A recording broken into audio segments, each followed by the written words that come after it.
कोई एब्सेंट हुआ तो? क्लास रिकॉर्डिंग भेज दो। Fees collection? ऑटोमेटिक।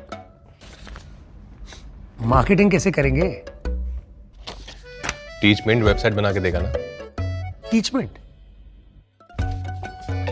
अब पूरे इंडिया को मैथ्स पढ़ाओ सर।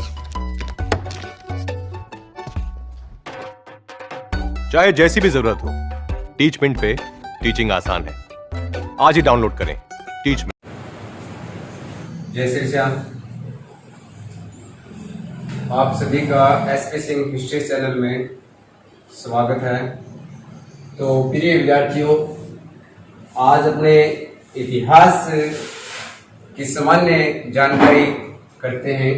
यानी इतिहास शब्द है वो क्या है? इतिहास शब्द का अर्थ होता है अतीत। अर्थ क्या होता है? अतीत।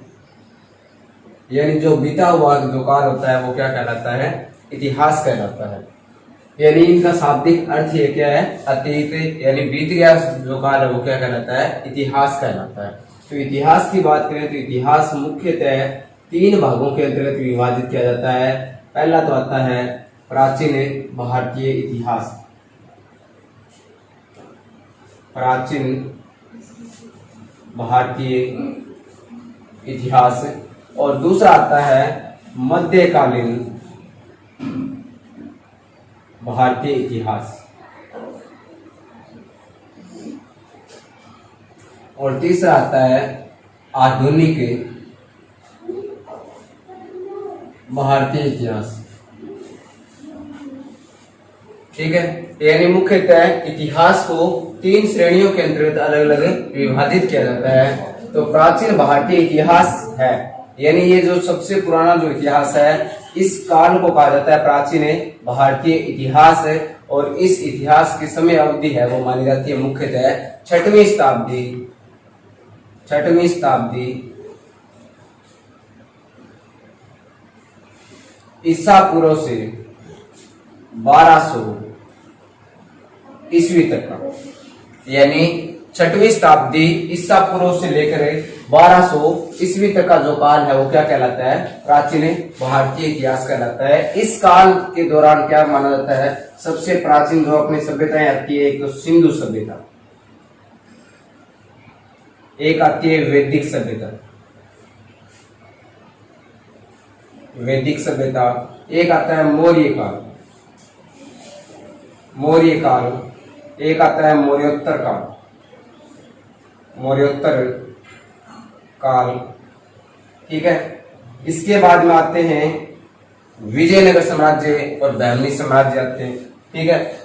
इसके बाद में बात करें मध्यकालीन भारतीय इतिहास की, तो मध्यकालीन भारतीय इतिहास की समय अवधि देखिए। सबसे पहले 1200 ईस्वी से लेकर 1741 ईस्वी तक का जो इतिहास माना जाता है वो क्या कहलाता है? मध्यकालीन भारतीय इतिहास कहलाता है। मध्यकालीन भारतीय इतिहास के अंतर्गत सबसे पहला जो टॉपिक आता है वो आता है अरबी आक्रमण। अरबी आक्रमण यानी भारत में सबसे पहले अगर माना जाता है वो आक्रमण, विदेशी आक्रमणों के अंतर्गत बात करें भारत में सबसे पहले तो वो कौन सा आता है? अरबी आक्रमण आता है। इसके बाद में तुर्की आक्रमण आएंगे, इसके बाद में मुगल काल आता है और दिल्ली सल्तनत भी आती है। ठीक है। इसके बाद में फिर अंग्रेजों का काल आ जाता है, अंग्रेजों का आगमन आ जाता है। इसके बाद में देखिए तीसरा काल माना जाता है वो कौन सा है? आधुनिक भारतीय इतिहास। और आधुनिक भारतीय इतिहास की समय अवधि है 1741 ईस्वी से लेकर 1956 ईस्वी तक। ठीक है। यानी 1741 से लेकर 1956 ईस्वी तक का काल है वो क्या माना जाता है? आधुनिक भारतीय इतिहास माना जाता है। इस काल अवधि के है वो आगे पीछे भी किया जा सकता है, क्योंकि आधुनिक शब्द है वो क्या है कि वर्तमान शब्द के साथ में जोड़ा जाता है। तो जैसे जैसे अपने समय अवधि बढ़ती जाएगी उसी प्रकार से क्या है ये 1956 से है वो आगे समय अवधि बढ़ती जाएगी। तो कई बार क्या है कुछ किताबों के अंतर्गत जो आधुनिक भारतीय इतिहास का जो समय पूछा जाए तो कितना आता है? 1741 से है वो अब वर्तमान में 2000 भी आने लगे। ठीक है। तो जैसे जैसे आगे 2021, अब वर्तमान में 2021 चल रही है, आगे जैसे बड़े समय बढ़ेगा तो यहाँ पे 2000 से भी आगे और बढ़ जाएगा। तो आधुनिक समय अवधि है वो आगे बढ़ती रहती है। तो ठीक है। फिर ये दोस्तों आज इतना ही। और आगे कल से है वो क्या है कि प्रतिदिन है वो अपने इतिहास की क्लास है वो अलग अलग टॉपिक वाइज है वो शुरू की जा रही है। तो आज के लिए इतना ही, धन्यवाद।